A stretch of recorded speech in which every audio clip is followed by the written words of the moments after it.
باقی سارے خدا نیچے ہوتے ہیں، اوپر جا کر وہ توحید ہوگی ہمیشہ۔ کوئی مشرکانہ نظام ایسا نہیں ہے جو ٹاپ پر جا کر توحید نہ بن جائے۔ دیکھیے ہندو دیویاں دیوتا بے شمار، لیکن مہادیو وہ بھی کیا دو ہیں؟ مہادیو وہ تو ایک ہے۔ انگریزی میں گاڈز گاڈیسز، لیکن وہ چھوٹے جی سے لکھے جائیں گے، چھوٹے جی سے لکھے جانے والے گاڈز اینڈ گاڈیسز۔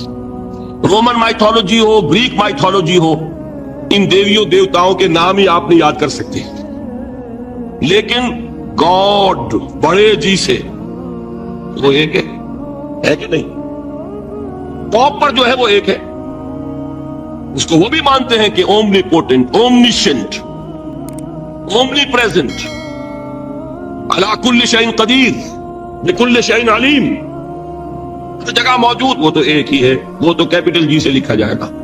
باقی اس کے نیچے فوج ہے دیویوں کی، دیوتاؤں کی، خداؤں کی اور خدانیوں کی، وہ گاڈز اینڈ گاڈیسز ہیں۔ عرب میں کیا تھا؟ میں نے پہلے آپ کو وہ دو مثالیں دے دی ہیں، تیسری اور ایران کی لے لیجئے۔ خیر کا خدا اور شر کا خدا اور،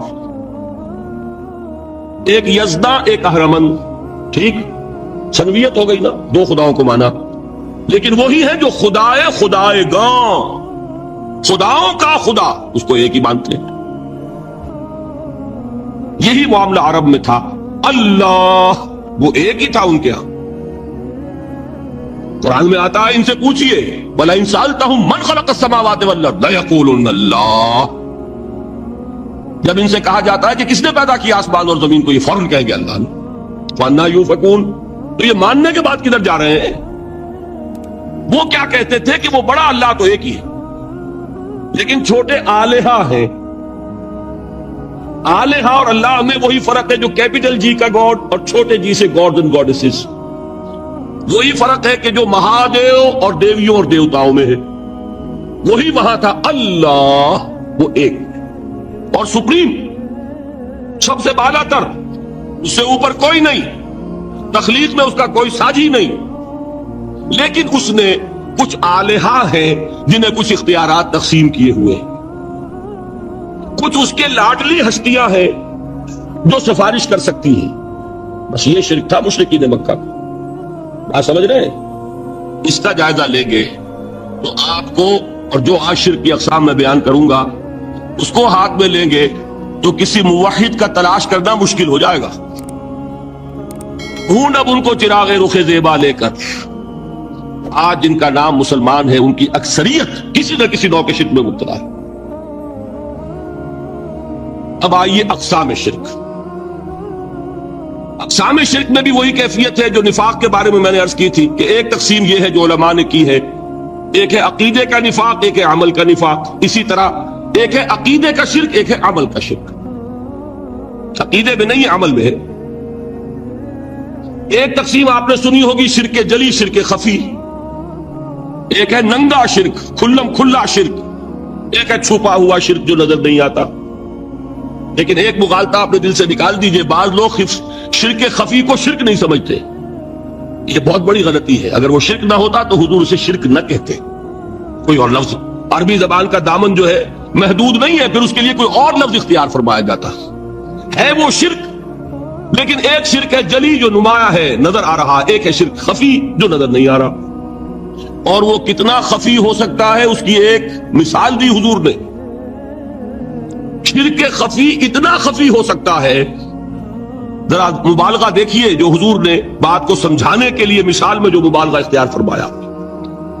ایک سیاہ اندھیری رات میں ایک سیاہ پتھر پر ایک سیاہ چیونٹی کو رینگتے ہوئے دیکھنا جتنا مشکل ہے، اتنا ہی شرک خفی کا پہچاننا مشکل ہے۔ بتائیے، آپ نے فرمایا انا افصح العرب، میں عرب کا فصیح ترین انسان ہوں، اس سے آگے کوئی مثال دی جا سکتی ہے؟ اندھیری رات، تاریک رات، پتھر سیاہ، چیونٹی سیاہ، کون دیکھ سکتا؟ جتنا اس کو دیکھنا ناممکن ہے اتنا ہی شرک خفی کا پہچاننا مشکل ہے۔ گویا کہ اس سے تو اللہ ہی بچائے گا تو انسان بچے گا۔ ایک آخری بات تمہیداً اور عرض کر دوں، پھر میں چلوں گا اقسام پر. میری جو باتیں آپ کے سامنے آئی اس سے ایک منطقی نتیجہ نکلتا ہے. کوئی شخص اگر حقیقتاً شرک سے بچ جائے، واقعتاً شرک سے بچ جائے، ہر قسم سے بچ جائے، اس سے بھی اوپر کوئی انسان ہوگا. گویا کہ یہ آخری منزل ہے. یا یوں کہیے کہ جس شخص کے بارے میں اللہ تعالیٰ یہ مان لے کہ میرا یہ بندہ شرک سے بری ہے، اس سے بڑی سند کوئی ہے؟ یہ ہائیسٹ ٹیسٹیمونیل، سب سے بڑی سند، سب سے بڑی تعریف جو بندے کی ہو سکتی ہے وہ کیا ہے؟ یہ مشرک نہیں.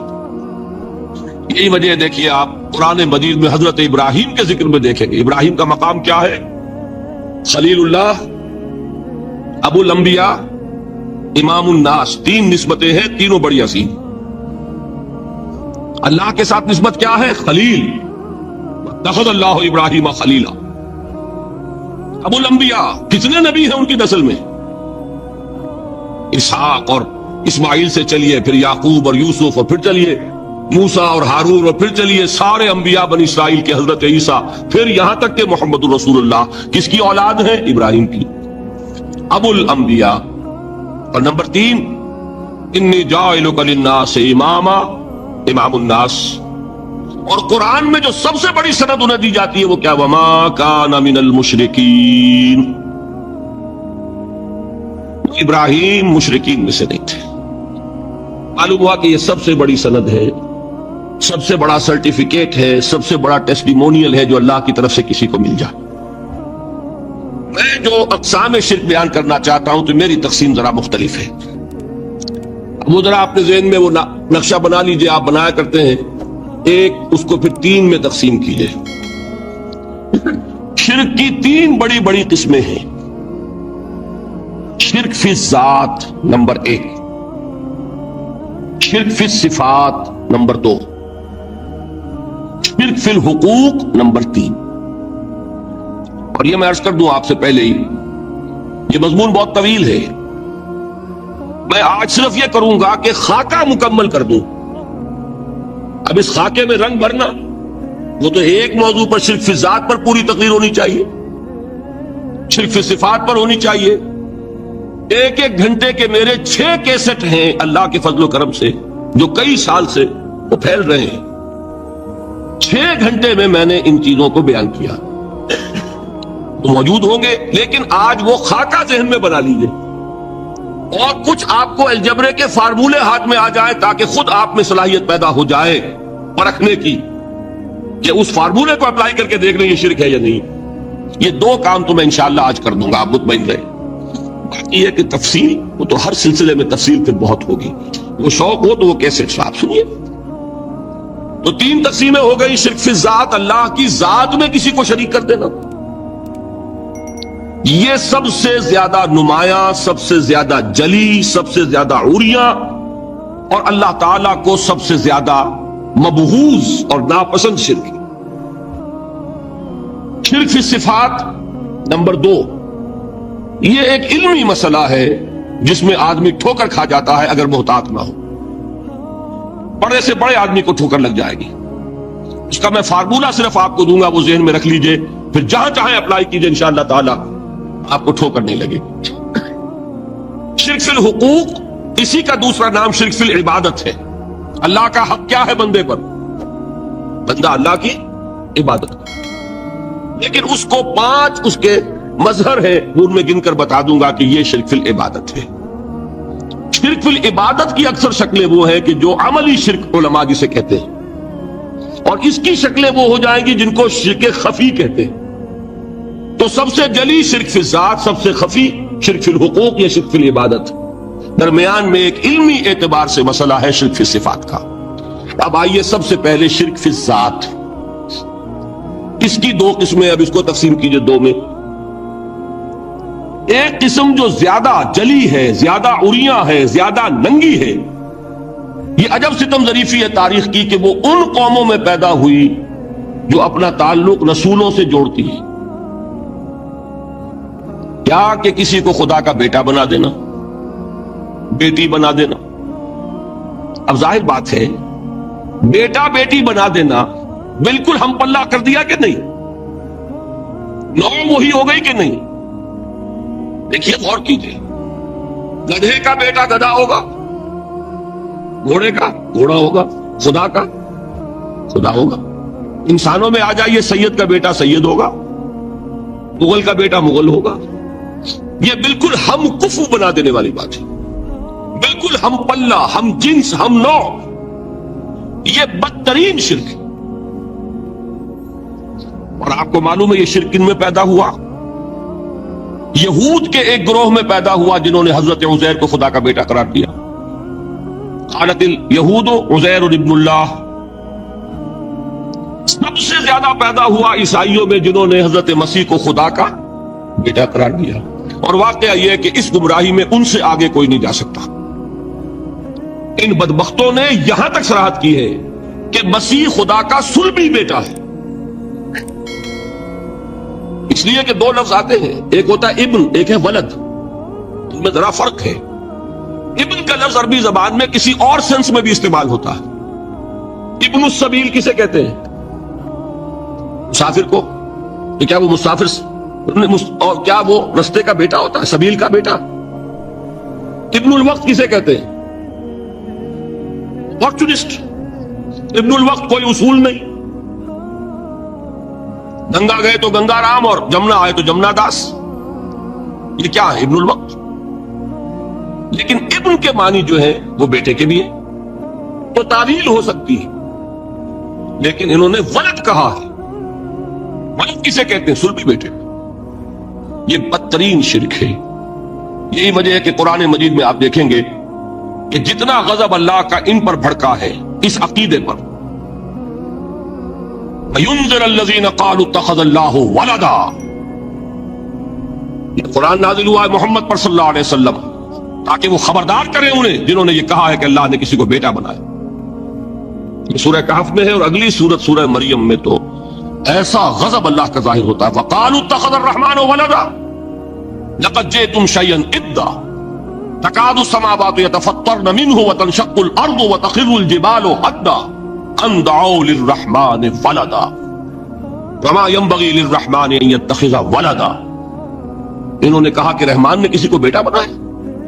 تم بہت بڑی گستاخی کی بات کر رہے ہو۔ تمہاری اس گستاخی کی وجہ سے آسمان پھٹ پڑنے کو ہے، زمین شق ہو جانے کو ہے، اور قریب ہے کہ پہاڑ ایک دھماکے کے ساتھ گر جائیں۔ کہ انہوں نے خدا کے لیے بیٹا تصنیف کر دیا، حالانکہ اللہ رحمان اس کی شان اس سے بہت بلند و بالا ہے کہ اس کے کوئی بیٹا ہو۔ اس کی وجہ بھی سمجھ لیجئے کہ بیٹے کی ضرورت کسے ہوتی ہے؟ جو خود فانی ہو۔ کیوں ہے آپ کو طلب بیٹے کی؟ ہم نہ ہوں گے ہمارا نام زندہ رہے گا۔ یہ ایک اٹرنل ہونے کی خواہش ہے، انہیرنٹ۔ نام چلے گا، اسی لیے بیٹی سے آدمی سمجھتا ہے کہ نام نہیں چلتا۔ یہ طلب جو ہے بیٹے کی کیوں ہے؟ بیٹے سے نسل چلتی ہے۔ اس کی ضرورت کس کو ہے؟ جو خود فانی ہے۔ وَمَا يَنبَغِي لِلرَّحْمَنِ أَن يَتَّخِذَ وَلَدًا، جو خود باقی ہے ہمیشہ کے لیے، اس کو کوئی احتیاط نہیں۔ آپ نے بات سمجھ لی؟ میں بہت مختصر بات کروں گا آج۔ اسی طریقے سے حضرت ابراہیم کی نسل سے تھے جو مکے کے لوگ اور عرب کے لوگ، بنی اسماعیل، جو موحد کامل تھا ابراہیم، جس کو اتنی مرتبہ سند ملی وما کان من المشرکین۔ ان کی نسل میں وہ لوگ تھے جنہوں نے فرشتوں کو خدا کی بیٹیاں بنا دیا۔ یہ جو ان کی دیویاں تھیں یہ مؤنث، لات، عزا، منات، یہ سب کیا مؤنث نام ہے۔ انہوں نے یہ کہا کہ فرشتے جو ہیں وہ خدا کی بیٹیاں۔ اصل میں عقیدہ کیسے ہوتا ہے؟ انہوں نے کہا بڑے لاڈلے ہیں، لاڈلی ہوتی ہے بیٹی بہت زیادہ، یہ خدا کی بیٹیاں ہیں۔ ہوتے ہوتے ان کا یہ عقیدہ ایسا پکا ہوا کہ بجائے استعارے کے اب انہوں نے حقیقت بنا دیا یہ خدا کی بیٹیاں۔ ان پر قرآن مجید نے کئی جگہ پر ذرا ایک لطیف انداز میں تنزیہ پیرائے میں بھی کہا ہے کہ بھائی تم نے خوب کیا، انہوں نے الاٹ کیا تو بیٹا تو کیا، تم نے اللہ کو الاٹ کی تو بیٹیاں کی، جو تمہیں خود پسند نہیں۔ لکم البنون، تمہارے لیے بیٹے ہوں، لہ البنات، اور اس کے لیے بیٹیاں۔ یہ تو ذرا ایک لطیف انداز ہے، تنزیہ پر آیا ہے، لیکن ان تینوں کو اب آپ ایک جگہ کر لیجئے. بیٹا بیٹی قرار دینے کا شرک، یہ کیا ہے؟ شرک فی الذات، ہر اعتبار سے اللہ کا مثل بنا دینا، ہم کف بنا دینا، ہم پلہ بنا دینا، ذات میں شریک کر دینا. یہ بدترین شرک ہے. یہی وجہ ہے دیکھیے قرآن مجید کی عظیم ترین سورت کون سی ہے؟ سورہ اخلاص، جو ایک تہائی قرآن کے مساوی حضور نے قرار دیا جس کو، سنو سے قرآن کے مساوی، وہ در حقیقت اسی شرک کی نفی پر ہے. قل هو اللہ احد اللہ الصمد لم یلد ولم یولد ولم یکن لہ کفوا احد. یہی آیا اس میں سورہ بنی اسرائیل کی آیت آخری میں نے سنائی تھی، وَقُلِ الْحَمْدُ لِلَّهِ الَّذِي لَمْ يَتَّخِذْ وَلَدًا. کہو کہ کل شکر اور کل تعریف اس اللہ کے لیے جس نے کسی کو اپنا بیٹا بیٹی نہیں بنایا. ولد دونوں پر جاتا ہے، اولاد جیسے آپ کہتے ہیں، اولاد بیٹا بیٹی شریک ہوتے ہیں، نہ اس کا کوئی بیٹا نہ اس کی کوئی بیٹی، نہ وہ جنا گیا نہ اس نے کوئی جنا. ایک قسم تو یہ ہوئی شرک فی الذات کی. دوسری قسم کیا ہے؟ یہ ان مذاہب میں ہوئی ہے جو نبیوں اور رسولوں کی طرف نسبت نہیں رکھتے بلکہ فلسفیانہ مذاہب ہیں. ہندوستان کے اکثر مذاہب فلسفیانہ ہیں. فلسفیانہ مذاہب میں یہ شرک فی الذات کس شکل میں پیدا ہوا؟ دو شکلیں پیدا ہوئی. ایک ہماؤست اور ایک حلول. حلول کیا ہے؟ اللہ نے کسی انسان کے اندر اپنے آپ کو حل کر دیا، انسانی شکل میں وہ خود ظاہر ہو گیا. اوتار کا عقیدہ، انگلش میں گاڈ انکارنیٹ. عیسائیوں میں بھی حضرت مسیح کو گاڈ انکارنیٹ بھی قرار دیا جاتا، خود خدا نے یہ شکل اختیار کر لی. رام چندر جی ہوں، کرشن جی مہاراج ہوں، کیا ہے؟ یہ اوتار ہیں. اللہ نے ان میں حلول کیا یا اللہ نے ان کی شکل میں ظہور کیا. سمجھ میں آ گیا؟ اور ایک عقیدہ کیا ہے؟ یہ بڑا فلسفیانہ مسئلہ ہے، دیکھیے بڑا ٹیڑھا مسئلہ ہے یہ، لیکن میں اس وقت اس کی تفصیل میں نہیں جاؤں گا، بہت باریک باتیں ہو جائیں گی. مسئلہ کیا ہے کہ اگر خدا کو مان لے تو پھر سوال یہ ہے کہ خدا نے اس کائنات کو کیسے پیدا کیا. یہ ایک سوال آتا ہے ذہن میں، جس کے نہیں آتا وہ کہے گا پاگل پن ہے، خامخواہ اس پر کیوں سوچتے ہیں. لیکن جس کے ذہن میں سوال آ گیا اس کے لیے بڑی مصیبت ہو جاتی. وہ تو سوچتا ہے، انسان کا اختیار نہیں ہوتا اپنے ذہن پر. وہ لاکھ روکے اسے مت سوچو، وہ بہت سوچے گا. یہ مصیبت ہے فلسفیوں کی. کیسے پیدا کی؟ اب ایک تصور تو یہ ہے کہ جیسے یہ میز ہے، بڑھئی نے بنایا اس کو، بڑھئی علیحدہ ہے، میز علیحدہ ہے. لیکن اس میں یہ بات ماننی پڑے گی کہ پہلے کوئی چیز تھی جس سے میز بنائی. لکڑی تو تھی نا، اس سے میز بنائی. لہذا ہندوؤں میں ایک عقیدہ یہ ہے کہ خدا بھی قدیم، مادہ بھی قدیم. خدا نے اس مادے سے یہ شے بنا دی، مادے سے یہ بنا دی. وہی مٹی کی تغاری ہوتی ہے، کمہار اس سے کوئی رکابی بنا دیتا ہے، کوئی وہ ہڈیا بنا دیتا ہے، کوئی گھڑا بنا دیتا ہے. مٹی تو ہے نا پہلے. تو مادہ بھی قدیم، خدا بھی قدیم، اور مادے سے خدا نے یہ شکلیں بنا دی. ٹھیک. اللہ علیہ کی یہ بڑی مارکت الارا تصنیف ہے، اور اس میں جو پہلا ابقہ ہے وہ چیپٹرز کی بجائے ابقات انہوں نے عنوان رکھا ہے اپنے چیپٹرز کا. تو الابقۃ الاولیٰ جو ہے وہ یہ ہے کہ انہوں نے علم کے 3 دائرے معین کیے: علم بالحواس، علم بالعقل، علم بالقلب. علم بالحواس کیا ہے؟ میری آنکھ نے ہے، اس نے کچھ دیکھا ہے، اسے علم حاصل ہوا ہے، معلومات حاصل ہوئی. میرا کان ہے، اس نے کچھ سنا ہے، اسے کچھ معلومات حاصل ہوئی. یہ علم بالحواس. یہ گویا کہ سب سے پہلا دائرہ ہے انسانی علم کا. اس کے بعد یہ ہے کہ یہ جو معلومات، یہ سماعت اور بصارت سے جو معلومات یہ فیڈ ہو جاتی ہیں، یہ کمپیوٹر ہے برین کا جو یہاں دماغ کے اندر لگا ہوا ہے، کھوپڑی کے اندر. آج یہ اس لفظ کے حوالے سے بات بہت آسانی سے سمجھ میں آ جاتی. کمپیوٹر، ظاہر بات ہے کمپیوٹر بہت بڑی شے ہے، لیکن وہ از خود کچھ نہیں کرتا، اس میں تو فیڈ کیا جاتا ہے. جو چیزیں آپ فیڈ کریں گے انہیں وہ پروسیس کرے گا. وہ ضرب تقسیم جو آپ کو کرنے میں ہو سکتا ہے 2 گھنٹے لگ جائے، وہ چشم زدم میں کر دے گا، بس یہ تو کر دے گا. لیکن اس کا اپنا کوئی معاملہ نہیں ہے. وہ تو آپ فیڈ کریں گے ڈیٹا فیڈ کریں گے، اسے وہ پروسیس کرے گا. تو بعد ہی یہ کمپیوٹر ہے کہ جو ہماری اس کھوپڑی کے اندر ہے. آنکھ نے جو دیکھا وہ ریلے ہو گیا اس کو، کان نے جو سنا وہ ریلے ہو گیا اس کو، پھر اس نے اپنی پرانی میموری سے پھر اس کو چیک اپ کیا. پہلے بھی کبھی یہ ایکسپیرینس مجھے ہوا ہے یا نہیں، اس سے کوئی نتیجہ نکالا. یہ کمپیوٹر ہے، یہ عقل ہے. تو یہ عقل جو ہے، یہ شاہ اسماعیل شہید نے اس کو دوسرا لیول قرار دیا علم کا، علم بالعقل. تیسرا انہوں نے کہا علم بالقلب. اس آنکھ، اس کان یا دوسرے حواس خمسہ جتنے بھی ہیں، ان سے آزادانہ طور پر اور اس عقل سے ماورا، اس عقل سے ماورا، اس کمپیوٹر سے بالکل جدا، انڈیپینڈنٹلی انسان کو کچھ علم اپنے دل سے ذریعے سے حاصل ہوتا ہے. اور دل کو میں نے یہاں پر اس کے بریکٹ میں روح رکھ کر، اس سے مراد کیا ہے کہ در حقیقت یہ ہے علم بالروح، روح کے ذریعے سے علم کا حاصل ہونا. یہ تو اصطلاحات جو ہیں یہ شاہ اسماعیل شہید کی ہیں، جو پوتے ہیں شاہ ولی اللہ دہلوی رحمۃ اللہ علیہ کے. بہت بڑے عالم بھی اور مجاہد بھی، اور شہید ہوئے بالا کوٹ میں، آپ کے علم میں ہے. لیکن یہ کہ یہاں میں آگے بڑھنے سے پہلے آپ کو یہ بتا دوں کہ میرے نزدیک انسان کی شخصیت جو ہے یہ ایک کمپوزٹ شخصیت ہے، مرکب شخصیت ہے. اس میں ایک حیوانی وجود ہے، ایک روحانی وجود ہے. دو وجود آپس میں جڑ گئے ہیں. کیسے جڑ گئے یہ ہم نہیں جانتے. حیوانی وجود میں بھی دو چیزیں جڑی ہوئی ہیں، جسم اور جان. حیوان میں بھی جسم بھی ہے، جان بھی ہے. گدھے میں، گھوڑے میں، کتے میں، بلی میں سب کچھ ہے. لیکن یہ جسم اور جان کیسے جڑے ہوئے وہ ہم نہیں جانتے. اتصال بے تکیف بے قیاس کیسے جڑے ہوئے یہ ہم نہیں جانتے، آج بھی نہیں جانتے.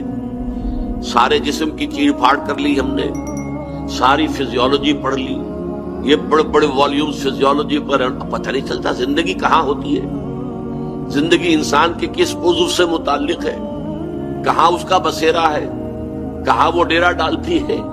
تو یہ کچھ بڑی بات، لیکن معلوم تو سب کو ہے کہ یہ جسم ہے اور یہ جان ہے. جان نکلتی ہے تو مردہ پڑا ہے، اس کی کوئی حیثیت نہیں. تو جس طریقے سے یہ جسم اور جان آپس میں جڑے ہوئے ہیں، جس کو کہ ہم سمجھ نہیں سکتے، اتصال بے تکیف بے قیاس، متصل تو ہیں لیکن نہ تو اس کی کیفیت ہمیں معلوم ہے کہ کیسے متصل ہے، نہ ہم کسی شے پر قیاس کر سکتے کہ ایسے متصل ہے. مثال بھی ممکن نہیں. اتصال بے تکیف بے قیاس. اسی طرح کا اتصال ہے اس حیوانی وجود میں، جو حیوانی وجود مجموعہ ہے جسم اور جان کا، اور دوسری طرف ایک روحانی وجود میں، وہ روحانی وجود کہ جس کے بارے میں قرآن مجید میں بار بار آتا ہے وَنَفَخَ فِيهِ مِن رُوحِهِ، یا وَنَفَخَ فِيهِ مِن رُوحِهِ. جب میں اس آدم کی، اس کی تخلیق مکمل کر لوں اور اس میں پھر اپنی روح میں سے پھونک دوں، فَقَعُوا لَهُ سَاجِدِينَ، تو پھر اس کے سامنے سجدے میں گر جانا. یہ حکم دیا. دو جگہ قرآن مجید میں یہ آیت آئی. اور ان ارواح کے بارے میں ہمیں معلوم ہے کہ ان کی تخلیق بہت پہلے ہوئی ہے. ہمارے جو جسمانی تخلیق ہے، اب میں عمر کے 70ویں برس میں ہوں، 69 برس تو میں نے ظاہر بات ہے اس دنیا میں گزارے ہیں. اس سے پہلے 9 مہینے میں نے اپنی والدہ کے پیٹ میں بسر کیے ہیں.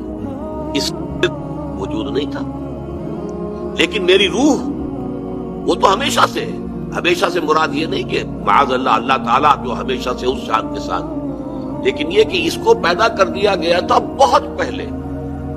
اللہ تعالیٰ نے تخلیق کا جو آغاز کیا ہے تو سب سے پہلے ارواح انسانی اور ملائکہ، وہ بھی ارواح ہے، روح ہے.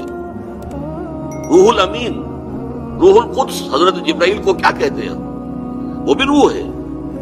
ہماری ارواح اور ملائکہ یہ پیدا کر دیے گئے تھے، اور پھر ہماری ارواح سے اللہ نے عہد لیا تھا الستو بربکم قالوا بلا، کیا میں تمہارا رب اور مالک نہیں ہوں؟ اور سب نے ہم نے کہا تھا کہ کیوں نہیں، یقیناً آپ ہی ہمارے رب ہیں اور مالک ہیں. وہ ارواح جو ہے وہ اس وقت پیدا کی گئی. پھر جب آدم کے جسد کی تخلیق ہو گئی تو روح آدم اس میں پھونک دی گئی. پھر آدم کی نسل کے اندر جب پیدائش شروع ہوئی تو یہ حدیث سے متفق علیہ حضرت عبداللہ ابن مسعود سے کہ رحم مادر میں 4 مہینے تک تو وہ جو جنین ہے امبریو وہ زندہ تو ہوتا ہے، حیوان تو ہوتا ہے، انسان نہیں ہوتا. 40 دن نطفہ، 40 دن علقہ، 40 دن مضغہ، پھر ثم یرسل الملک، پھر فرشتہ بھیجا جاتا ہے فینفخ فیہ الروح، جو اس میں روح پھونک دیتا ہے. وہ جو عالم ارواح میں اس کی روح تھی، فرشتہ اس کو لے کر آتا ہے اور اس جنین کے اندر پھونک دیتا ہے، تو اب وہ انسان بن گیا. پہلے حیوان انسان تو تھا 4 ماہ تک، وہ جنین، وہ امبریو، لیکن ابھی انسان نہیں تھا. انسان بنا ہے 4 مہینے کے بعد، جبکہ اس میں روح پھونک دی گئی. یہ 2 وجود جو ہیں جس طریقے سے آپس میں ملے ہوئے ہیں، اس وقت صرف یہ بات بتانی ہے کہ جیسے ہمارے جسمانی وجود کی ایک آنکھ ہے جو دیکھتی ہے، ایک کان ہے جو سنتا ہے، ایک یہ دماغ ہے جو سوچتا ہے، پروسیس کرتا ہے، سینس ڈیٹا جو اسے ملتا ہے اسے پروسیس کر کے نتیجے نکالتا ہے، نتیجوں کو پھر کہیں سٹور کرتا ہے، پھر نیا مشاہدہ کرتا ہے، نئی معلومات حاصل ہوتی ہیں، وہ پچھلی جو میموری ہے اس کے ساتھ ٹیلی کرتا ہے، کوئی نیا نتیجہ سامنے آیا پھر اسے سٹور کرتا ہے. تو ایک تو یہ ہمارے جسم کا معلومات کا حصول کا ایپریٹس ہے جو ہمارے حیوانی وجود میں ہے. ایک ہماری روح کی بھی عقل ہے، ہماری روح کی بھی آنکھ ہے، لیکن یہ آنکھ نہیں، وہ غیر مرئی آنکھ ہے، اسے ہم دیکھ نہیں سکتے. اس کے بھی کان ہیں لیکن یہ کان نہیں ہے، وہ غیر مرئی کان ہے، وہ روح کے کان، روح کے کان، روح کی آنکھ، روح کی عقل. اور ان سب کو قرآن مجید متعلق قرار دیتا ہے قلب سے. سورہ حج میں فرمایا فَتَكُونَ لَهُمْ قُلُوبٌ يَعْقِلُونَ بِهَا، ان کے قلب ہوتے جس سے کہ یہ عقل حاصل کرتے، اس سے تعقل کرتے، اس سے بات کو سمجھتے. اور اسی طرح سورہ اعراف میں فرمایا لَهُمْ قُلُوبٌ لَا يَفْقَهُونَ بِهَا، ان لوگوں کے دل تو ہیں لیکن ان سے یہ سوچتے نہیں. دل بھی سوچتا ہے، دل کی سوچ روح کی سوچ ہے، دل کا تعقل روح کا تعقل ہے، اور ہمارے حیوانی وجود کا تعقل اس ذہن کا تعقل ہے. یہ 2 سورسز آف نالج ہیں which are absolutely independent of each other. ان کا آپس میں کوئی تعلق نہیں. ایک سورس جو ہمارے حیوانی ذرائع علم کے ذریعے سے آتے ہیں اور عقل حیوانی کے ذریعے سے اس کے اندر ہم پروسیس کر کے نتائج اخذ کرتے ہیں اور قدم بقدم آگے بڑھ رہے ہیں. اور ایک ہماری روحانی سوچ، روح کی عقل، روح کا دیکھنا، اس لیے کہ قرآن کہتا ہے فَإِنَّهَا لَا تَعْمَى الْأَبْصَارُ وَلَكِن تَعْمَى الْقُلُوبُ الَّتِي فِي الصُّدُورِ. یہ آنکھیں اندھی نہیں ہوتی. ابو جہل کی یہ آنکھ اندھی نہیں تھی، ابو لہب کی یہ آنکھ اندھی نہیں تھی، بڑی بڑی آنکھوں والا تھا، بہت خوبصورت، جیسے کہ دہکتا ہوا انگارہ ہو ایسی اس کی رنگت تھی، لیکن دل کا اندھا تھا. دل کی آنکھ جو ہے وہ اندھی تھی. وَلَكِن تَعْمَى الْقُلُوبُ الَّتِي فِي الصُّدُورِ، وہ دل اندھے ہو جاتے ہیں جو سینوں کے اندر ہے. اب ان دونوں کو سمجھ لیجئے. یہ جو علم حیوانی ہے، اب یہ سمجھیے کہ یہ چھوٹے سے چھوٹے حیوان میں بھی موجود ہے، لیکن ترقی کر کے جو سب سے زیادہ ارتقاء یافتہ حیوان ہے یعنی انسان، حیوان انسان کی بات کر رہا ہوں، اس میں یہ اپنے ٹاپ پر پہنچ گیا ہے. اب میں نے اس کی ہمیشہ ایک مثال دی ہے کیونکہ یہ میرا مشاہدہ تھا. جیسے کہ آپ نے سنا ہوگا کہ نیوٹن کا شاید جو ہے تجربہ ہوا تھا کہ وہ ایک سیب کے درخت کے نیچے بیٹھا تھا، تو وہ سیب گرا، اس کے سر پر چوٹ جو لگی تو 14 طبق روشن ہو گئے. تو اس کی جو سوچ تھی کہ یہ نیچے کیوں آیا، اوپر کیوں نہیں گیا، تو اس سے وہ نتیجے پر پہنچا کہ زمین اپنی طرف کھینچتی ہے چیزوں کو. تو میں نے بھی ایک مشاہدہ کیا تھا کہ ایک چھوٹا سا کیڑا جو ہے ایک طرف کو چل رہا تھا، میں نے اس کے آگے ایک تنکا رکھ دیا. وہ تنکے کے پاس جا کر اس نے محسوس کیا کہ آبسٹرکشن ہے میرے راستے میں، تو اپنی ڈائریکشن چینج کر دی. اب میں نے پھر دوبارہ تنکا رکھ دیا، اس نے دوبارہ ڈائریکشن چینج کی.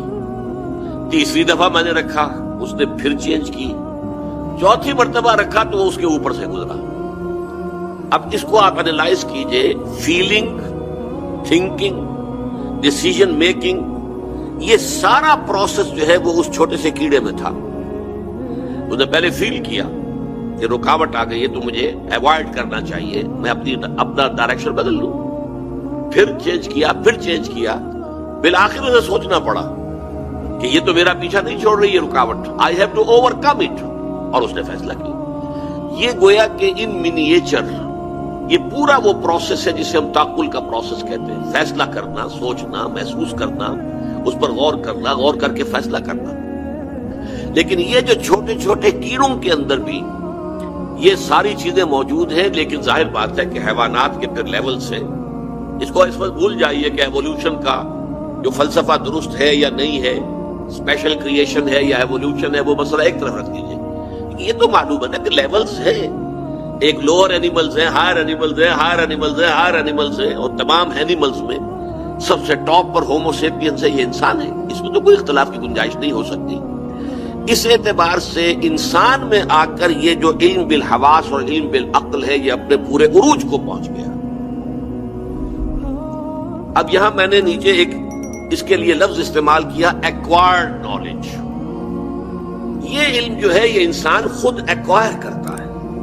دیکھا، کھول آنکھ، زمین دیکھ، فلک دیکھ، فضا دیکھ، مشرق سے ابھرتے ہوئے سورج کو ذرا دیکھ، دیکھو، ponder over it, infer from it, اس سے نتیجہ نکالو اور پھر سٹور کر لو اپنے پاس۔ یہ قدم بقدم قدم بقدم نوع انسانی جو ہے یہ علم حاصل کرتی چلی آئی ہے۔ مثلاً اتفاق سے سوچئے، کبھی ہمارے جو کوئی 100ویں پیڑھی میں یا 1000ویں پیڑھی میں کوئی ہوں گے جد امجد ہمارے بزرگ، آگ اس سے پہلے انہیں معلوم نہیں تھی کہ آگ کس شے کو کہتے ہیں۔ This is the first source of energy جو انسان کو معلوم ہوئی، وہ کیا ہے؟ آگ میں حرارت ہے، قوت ہے۔ کیسے معلوم ہوئی؟ کہیں وہ کھڑا ہوا تھا اور اوپر سے کوئی چٹان گری، نیچے بھی پتھر ہی تھا، ان دونوں کے ٹکرانے سے شعلہ نکلا۔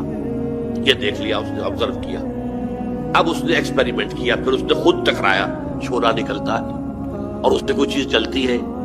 گویا کہ اس طریقے سے آگ انوینٹ ہو گئی، آگ کی ایجاد ہو گئی، اس کے بعد آگ سے بھاپ کی ایجاد ہو گئی، پھر بھاپ کے انجن بن گئے، چلتے اسی طریقے سے رفتہ رفتہ رفتہ رفتہ، step by step, step by step, یہ جو انسانی علم ہے، ایکوائرڈ نالج جو ہے، حیوانی علم ہے، یہ بڑھتا چلا آیا ہے تاں کہ یہ تقریباً 100 سال جو گزرے ہیں، 150 سال کہہ لیجئے، اس میں تو ایکسپلوژن ہوا ہے، اس علم کا دھماکہ ہوا، اتنا پھیلا ہے، اتنا پھیلا ہے، اتنا پھیلا ہے، انسان کا یہ علم اس درجے کو پہنچ چکا ہے کہ نیچے، اور اسی کی بنیاد پر پھر ٹیکنالوجی اس انتہا کو پہنچ چکی ہے کہ میں نے اقبال کے ایک شعر کا حوالہ دیا ہے نیچے، عروج آدم خاکی سے انجم سہمے جاتے ہیں کہ یہ ٹوٹا ہوا تارا مہ کامل نہ بن جائے۔ لیکن یہ علم جو ہے، یہاں میں نے حوالہ دیا ہے قرآن مجید میں سورہ بقرہ کے 4 رکوع کا۔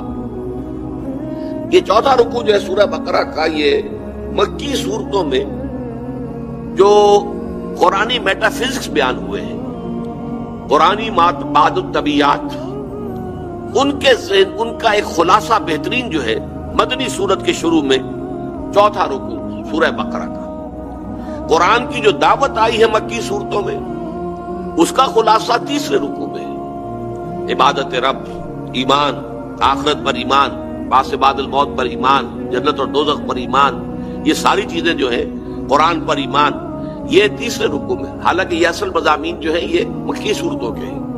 اسی طریقے سے فلسفیانہ مباحث مکی صورتوں میں ہیں، لیکن یہ کہ ان کا خلاصہ جو ہے وہ سورہ بقرہ میں ہے۔ 6 مرتبہ آدم و ابلیس کا قصہ مکی صورتوں میں آیا ہے، 7ویں مرتبہ سورہ بقرہ کے اس 4 رکوع میں۔ اس 4 رکوع کی ایک عجیب شان ہے، اس کے شروع میں علم کی ایک قسم کا بیان ہے اور اس کے آخر میں علم کی دوسری قسم کا بیان ہے۔ علم کی پہلی قسم کو کہا گیا علم اسماء، علم آدم الاسماء کلھا، آدم کو اللہ تعالیٰ نے سارے نام سکھا دیے۔ یہ علم جو آدم کو دیا گیا، یہ انسان کا انسانی یا حیوانی علم ہے جو پوٹینشلی آدم میں ودیت کر دیا گیا۔ ذرا اس لفظ پر غور کر لیجئے گا، بالقوہ، پوٹینشلی۔ جیسے کہ میں مثال دوں آپ کو کہ آم کی گٹھلی میں پورا آم کا درخت موجود ہے، کہاں سے آیا وہ درخت؟ آم کی گٹھلی میں سے برآمد ہوا ہے نا۔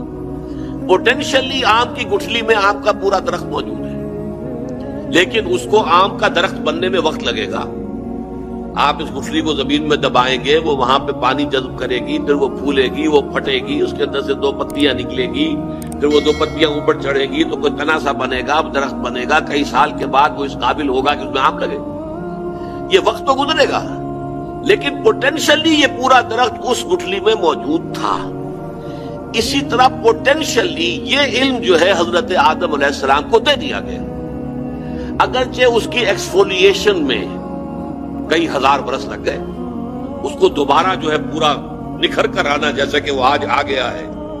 فزکس ہے اور کیمسٹری ہے، اور فزکس کی نوالوں کتنی شاخیں ہو چکی ہیں، اور کیمسٹری کی کتنی شاخیں ہو چکی ہیں، پھر کاسمولوجی ہے، ایسٹرونومی ہے، جیولوجی ہے، بے شمار نام، بایولوجی ہے تو بایولوجی کی ناموں کتنی شاخیں ہو چکی ہیں۔ آج تو ناممکن ہو گیا کسی ایک شخص کے لیے، ہیومنلی امپاسبل، کہ وہ تمام جو شاخیں ہیں علم کی، ان سب کے علم کا احاطہ کر، امکان ہی نہیں۔ بڑے بڑے پی ایچ ڈیز وغیرہ جو ہوتے ہیں وہ علم کے کسی ایک چھوٹے سے گوشے کے اندر کچھ ان کی مہارت ہوتی ہے، اللہ کا درس، باقی سب سے بالکل بیگانہ ہو رہے، بلکہ کامن سینس سے بھی عاری ہو جاتے ہیں۔ جیسے کہ وہ ایک ہی چیز کے اوپر مسلسل جو مراقبہ ڈال کر بیٹھتے ہیں وہ، تو اس سے یہ کہ ان کی نگاہوں سے باقی چیزیں اوجھل ہو جاتی ہیں۔ یہاں تک کہ کامن سینس سے بھی اکثر و بیشتر پی ایچ ڈی جو آپ کو سائنس کے ملیں گے، وہ کامن سینس سے جو ہے پورے وہ خاص ایک شعبے کے اندر ان کا معلومات۔ یہ علم ہے کہ جس کے بارے میں فرمایا گیا علم آدم الاسماء کلھا، لیکن اس کے پھر ایکسفولیشن میں یہ سارا وقت لگا ہے۔ قدم بقدم انسان نے یہ ساری چیزیں سیکھی ہیں، سیکھ کر اب اس کا مجموعہ جو کچھ ہے وہ آپ کے سامنے ہے۔ یہ علم جو ہے، اچھا دوسرا بھی دیکھ لیجئے، علم بالقلب یا علم بالروح کو میں نے عنوان دیا علم وحی، اور اس کے لیے انگریزی کا لفظ ہے ریویلڈ نالج۔ ان دونوں میں فرق کیا ہے؟ دیکھیے، ایک ایکوائرڈ نالج، اس میں انسان ایک ایکٹیو رول پلے کرتا ہے، خود پڑھتا ہے، خود آگے معلومات حاصل کرتا ہے، خود نتائج نکالتا ہے، پھر ان نتائج کو ایکسپیریمنٹیشن کے ذریعے سے ویریفائی کرتا ہے کہ ہاں یہ بات ٹھیک ہے۔ پہلے اس نتیجے پر پہنچا کہ پانی میں ہائیڈروجن اور آکسیجن 2 گیسز ہیں۔ اچھا اب ان دونوں کو جوڑ کر پانی بنا سکتے ہیں؟ جب ہم وہاں بنا سکتے تو اب بات بالکل ٹھیک ہو گئی کہ پانی در حقیقت 2 گیسز سے مل کر بنا ہے، اس لیے کہ ہم نے اس پانی کو پھاڑا تو 2 گیسیں نکل آئی، اور دونوں گیسوں کو جوڑا تو پانی بن گیا۔ تو یہ ایکسپیریمنٹیشن سے وہ علم آگے بڑھتا ہے۔ تو اس میں انسان ایکٹیولی پارٹیسپیٹ کر رہا ہے علم کے حصول میں اور اس کو ڈیولپ کرنے میں۔